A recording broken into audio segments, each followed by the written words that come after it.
नमस्कार साथियों, मातृभूमि सेवा संस्था की तरफ से मैं उर्वशी कश्यप आपके समक्ष फिर से ज्ञात अज्ञात क्रांतिकारियों की इस श्रृंखला में आज जिस क्रांतिकारी को लेकर उपस्थित हुई हूँ वे हैं राम प्रसाद बिस्मिल। राम प्रसाद बिस्मिल जी का जन्म 11 जून 1897 में हुआ था और जो भारतीय स्वतंत्रता आंदोलन के क्रांतिकारी धारा के प्रमुख सेनानी थे, जिन्हें 30 वर्ष की आयु में ब्रिटिश सरकार ने फांसी दे दी। वे मैनपुरी षड्यंत्र और काकोरी कांड जैसी घटनाओं में शामिल थे तथा हिंदुस्तान रिपब्लिकन एसोसिएशन के सदस्य भी थे। राम प्रसाद, यदि हम उनको याद करें तो वो एक कवि, शायर, अनुवादक, बहुभाषी, इतिहासकार और साहित्यकार भी थे। बिस्मिल उनका कोई सरनेम नहीं था, बल्कि बिस्मिल उनका उर्दू तखल्लुस यानी उपनाम था, जिसका हिंदी में अर्थ होता है आत्मिक रूप से आहत। बिस्मिल के अतिरिक्त वे राम और अज्ञात के नाम से भी लेख व कविताएं लिखते थे। यानी 11 वर्ष के क्रांतिकारी जीवन में उन्होंने कई पुस्तकें लिखी और स्वयं ही उन्हें प्रकाशित भी किया। यहाँ तक कि उन पुस्तकों को बेचकर जो पैसा मिला, उन्होंने उससे हथियार खरीदे और उन हथियारों का उपयोग ब्रिटिश राज का विरोध करने के लिए किया। यानी 11 पुस्तकें उनके जीवन काल में प्रकाशित हुई, जिनमें से अधिकतर सरकार द्वारा जब्त कर ली गई। बिस्मिल को तत्कालीन संयुक्त प्रांत आगरा व अवध की लखनऊ सेंट्रल जेल की 11 नंबर बैरक में रखा गया था।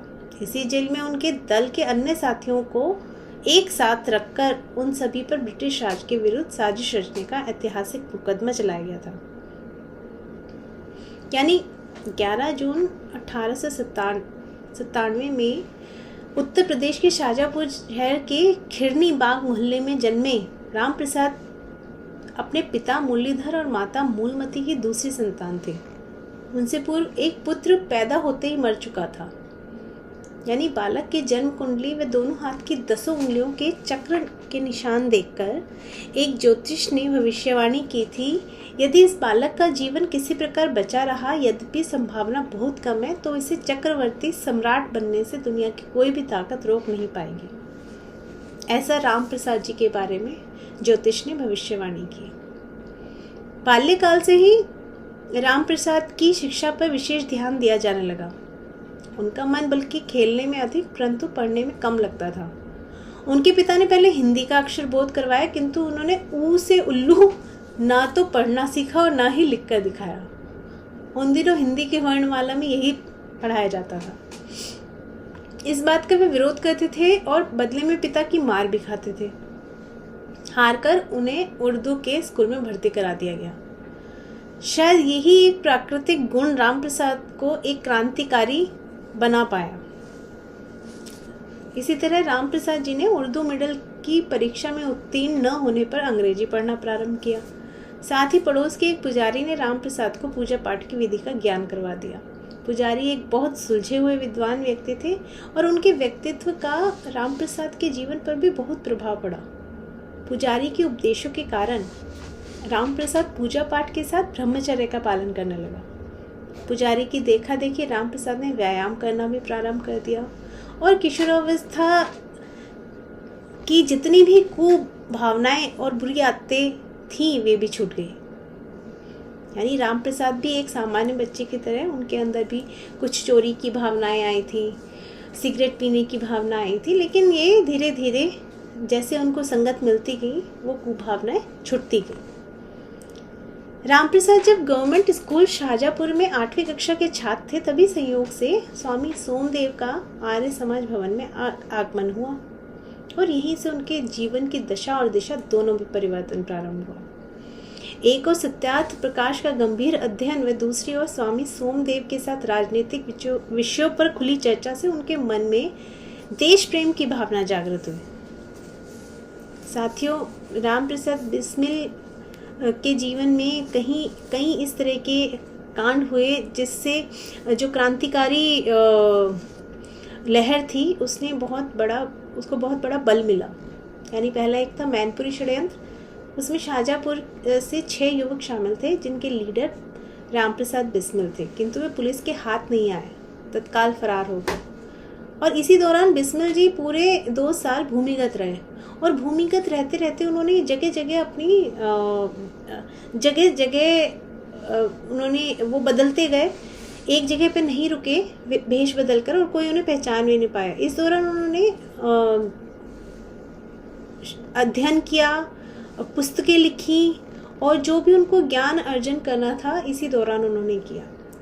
समूचे देश में असहयोग आंदोलन शुरू करने में शाहजहाँपुर के स्वयंसेवकों की अहम भूमिका थी, जो कि गांधी जी द्वारा संचालित था। किंतु 1922 में जब चोरा चोरी कांड के पश्चात किसी से परामर्श किए बिना गांधी जी ने असहयोग आंदोलन वापस ले लिया, तो 1922 की गया कांग्रेस में बिस्मिल व उनके साथियों ने गांधी जी का ऐसा विरोध किया कि कांग्रेस में फिर 2 विचारधाराएं बन गई, यानी कि एक उदारवादी लिबरल और दूसरा विद्रोही यानी रिबेलियन। गांधी जी विद्रोही विचारधारा के नवयुवकों को कांग्रेस की आम सभाओं में विरोध करने के कारण हमेशा हुल्लड़बाज कहा करते थे, और यही कारण था कि क्रांतिकारी पार्टी की ओर से 1 जनवरी 1924 को किसी गुमनाम जगह से प्रकाशित एवं 28 से 31 जनवरी 1924 के बीच समूचे हिंदुस्तान के सभी प्रमुख स्थानों पर वितरित 4 पृष्ठ के pamphlet the revolutionary man Ramprasad Bismil ने विजय कुमार के छद्म नाम से अपनी दल की विचारधारा का लिखित रूप में खुलासा करते हुए साफ शब्दों में घोषित कर दिया था कि क्रांतिकारी इस देश की शासन व्यवस्था में किस प्रकार बदलाव करना चाहते हैं और इसके लिए वे क्या क्या कर सकते हैं। केवल इतना ही नहीं, उन्होंने गांधी जी की नीतियों का मजाक बनाते हुए यह प्रश्न भी किया था कि जो व्यक्ति स्वयं को आध्यात्मिक कहता है वह अंग्रेजों से खुलकर बात करने में डरता क्यों है। उन्होंने हिंदुस्तान के सभी नौजवानों को ऐसे छद्मवेशी महात्मा के बहकावे में ना आने की सलाह देते हुए उनकी क्रांतिकारी पार्टी में शामिल होकर अंग्रेजों से टक्कर लेने का खुला आह्वान कर दिया था। यानी जो उन्होंने प्रकाशन पैम्फलेट द रिवोल्यूशनरी के नाम से क्रांतिकारी घोषणा पर जिसे कहते हैं वो किया था, तो उसमें क्रांतिकारियों के वैचारिक चिंतन को भली भांति समझा जा सकता था। और दोनों प्रमुख नेता सचिंद्रनाथ सान्याल बांकुरा व योगेश चंद्र चटर्जी के पकड़े जाने पर रामप्रसाद बिस्मिल के कंधों पर उत्तर प्रदेश के साथ साथ बंगाल के क्रांतिकारी सदस्यों का भी उत्तरदायित्व आ गया। बिस्मिल का स्वभाव ये था कि यह तो वे किसी काम को करते नहीं थे, अपने हाथों में नहीं लेते थे, और यदि एक बार काम हाथ में ले लिया तो उसे पूरा किए बगैर छोड़ते न थे। तो 1 अगस्त 1925 को शाहजहाँपुर रेलवे स्टेशन से बिस्मिल के नेतृत्व में कुल 10 लोग, जिसमें अशफाक उल्लाह खान, राजेंद्र लाहिड़ी, चंद्रशेखर आजाद, सचिंद्र चंद्र बख्शी, ममनाथ गुप्ता, मुकुंदी लाल, केशव चक्रवर्ती, मुरारी शर्मा तथा बनवारी लाल शामिल थे। लखनऊ से पहले काकोरी रेलवे स्टेशन पर रुककर जैसे ही गाड़ी आगे बढ़ी, क्रांतिकारियों ने चेन खींचकर उसे रोक लिया और गार्ड के डिब्बे से सरकारी खजाने का बक्सा नीचे गिरा दिया। इससे पहले ये घटना है कि रामप्रसाद बिस्मिल कुछ चोरी डकैती करते थे। अपनी क्रांतिकारी सेना की गतिविधियों को संचालित करने के लिए उनको पैसे की ज़रूरत होती थी, तो वो डकैतियाँ करते थे, जिसमें पिछले 2 डकैती में उनके द्वारा 2 लोगों की हत्या हो गई, यानी उनसे गोली चल गई, जिसका उन्हें बड़ा आघात लगा। और उन्होंने सोचा कि वो आगे से किसी भी रईस के यहाँ डकैती नहीं करेंगे, अमीर आदमी के यहाँ, बल्कि सरकारी खजाने पर ही डकैती डालेंगे। उसी को मद्देनज़र रखते हुए इन्होंने काकोरी जो षड्यंत्र कह सकते हैं या काकोरी से उन्होंने ये जो लूट का एक बना लिया था, तो ये उसी की कोशिश थी। तो जब बक्सा नीचे गिरा दिया, उसे खोलने की कोशिश की गई। जब वह नहीं खुला तो अशफाक उल्लाह खान ने अपना मौजर ममनाथ गुप्त को पकड़ा दिया और हथौड़ा लेकर बक्सा तोड़ने में जुट गए। ममनाथ गुप्त ने उत्सुकतावश मौजर का ट्रिगर दबा दिया, जिसकी छुटी गोली से अहमद अली नाम के मुसाफिर को लग गई। वो मौके पर ही ढेर हो गया। शीघ्रतावश चांदी के सिक्के व नोटों से भरे चमड़े के थैले चादरों में बांधकर वहां से भागने में एक चादर वहीं छूट गई, जिसकी वजह से उन लोगों के नामों की पुष्टि इसी चादर की वजह से हुई जब सीआईडी ने पूरी तफ्तीश की तो यह पता चला कि शाहजहाँपुर के किसी व्यक्ति की है और जिसकी वजह से उनके नाम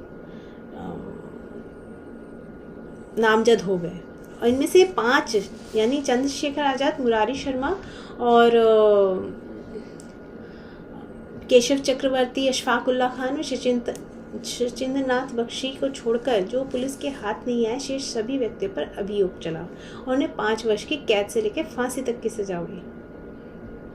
16 दिसंबर 1927 को बिस्मिल ने अपनी आत्मकथा का आखिरी अध्याय पूर्ण करके जेल से बाहर भिजवा दिया क्योंकि वे जेल में थे। 18 दिसंबर 1927 को माता पिता से अंतिम मुलाकात की और सोमवार 19 दिसंबर 1927 पौष कृष्ण एकादशी को प्रातःकाल 6:30 पर गोरखपुर की जिला जेल में उन्हें फांसी दे दी गई। बिस्मिल के बलिदान का समाचार सुनकर बहुत बड़ी संख्या में जनता जेल के फाटक पर एकत्रित हो गई और जेल का मुख्य द्वार बंद ही रखा गया और फांसी घर के सामने वाली दीवार को तोड़कर बिस्मिल का शव उसके परिजनों को सौंप दिया गया। शव को 1.5 लाख लोगों ने जुलूस निकालकर पूरे शहर में घुमाते हुए राप्ती नदी के किनारे राजघाट पर उनका अंतिम संस्कार किया। इस घटना से भगत सिंह जी को बहुत ही झटका लगा तो जनवरी 1928 के कीर्ति पंजाब मासिक में विद्रोही छद्म नाम से लिखा। उन्होंने जो कि गुमनाम नाम से भगत सिंह जी एक लेख लिखते थे, उन्होंने लिखा कि फांसी पर ले जाते समय बिस्मिल जी के बारे में कहा कि उन्होंने बहुत जोर से कहा था वंदे मातरम, भारत माता की जय, और शांति से चलते हुए कहा था मालिक तेरी रजा रहे और तू ही तू रहे, बाकी न मैं रहूं न मेरी आरज़ू रहे, जब तक कि तन में जान रगों में लहू रहे, तेरा जिक्र और तेरी जुस्तजू रहे।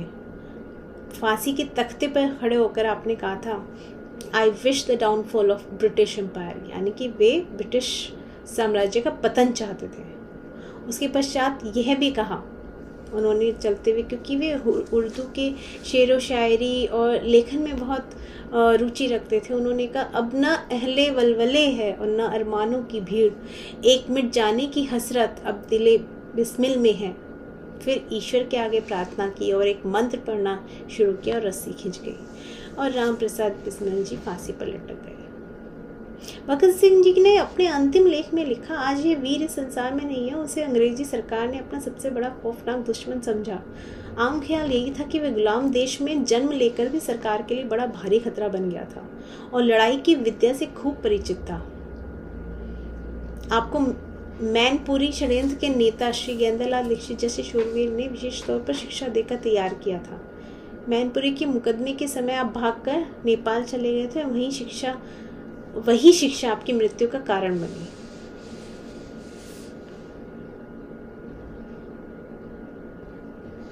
इत्र फुलेल और फूलों की वर्षा के बीच उनकी लाश का जुलूस जा रहा था। दुकानदारों ने उनके शव के ऊपर बेशुमार पैसे फेंके और उन्होंने जो अपनी पत्र में लिखा, बिस्मिल जी ने अपने बारे में ये बताया, मैं खूब सुखी हूँ, 19 तारीख को प्रातः जो होना है उसके लिए तैयार हूँ। परमात्मा मुझे काफ़ी शक्ति देंगे। मेरा विश्वास है कि मैं लोगों की सेवा के लिए फिर से जल्द इस देश में जन्म लूँगा। सभी को मेरा नमस्कार कहें। दया कर इतना काम और करना कि मेरी ओर से पंडित जगत नारायण सरकारी वकील, जिन्होंने इन्हें फांसी लगवाने के लिए बहुत जोर लगाया था, कि अंतिम नमस्कार कह देना। उन्हें हमारे खून से लथपथ रुपयों के बिस्तर पर चैन की नींद आए। बुढ़ापे में ईश्वर उन्हें सद्बुद्धि दे। राम प्रसाद बिस्मिल जैसे लोग हिंदुस्तान में अपनी क्रांतिकारी दल में बहुत कम हुए हैं। हाँ, अपनी ही तरह के क्रांतिकारी लोग बहुत हुए हैं, लेकिन जो राम प्रसाद बिस्मिल जी की बात रही है, उनके जीवन को देखकर हमें ये महसूस हुआ कि वो किस तरह तत्पर थे देश के प्रति।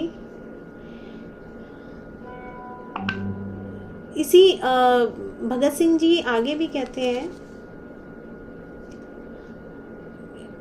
कि राम प्रसाद जी की सारी हसरतें एक तरह से दिल ही दिल में रह गई।